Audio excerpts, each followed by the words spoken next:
Naruto যেমন 9 টেল beast কুরামার জিনজুরুকি, তেমন এই সকল টেল বিস্টের জিনজুরুকি রয়েছে। তাহলে চলো দেখে নেওয়া যাক সকল জিনজুরুকিদেরকে। সবার প্রথমে 1 টেল অর্থাৎ সুকাকু, যার জিনজুরুকি হলো হিডেন স্যান ভিলেজের কাজে কাগে গারা। নেক্সট 2 টেল অর্থাৎ মাটাটাবি, যার জিনজুরুকি ছিল হিডেন ক্লাউড ভিলেজের শিনোবি ইউগোটেনি। নেক্সট 3 টেল, যার নাম হলো ইসুবু এবং ইসুবুর জিনজুরুকি ছিল হিডেন মিজ ভিলেজের 4th মিজুকাগে ইয়াগুরা। এরপর 4 টেল সনগোকু, যার জিনজুরুকি ছিল রশি, যে লাভা রিলিজ কেকে গেঙ্কাই এর মাস্টার ছিল।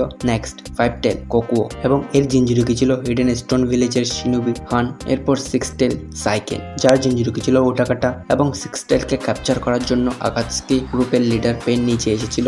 এরপর 7 টেল অর্থাৎ চোমে, যার জিনজুরুকি ছিল ফু।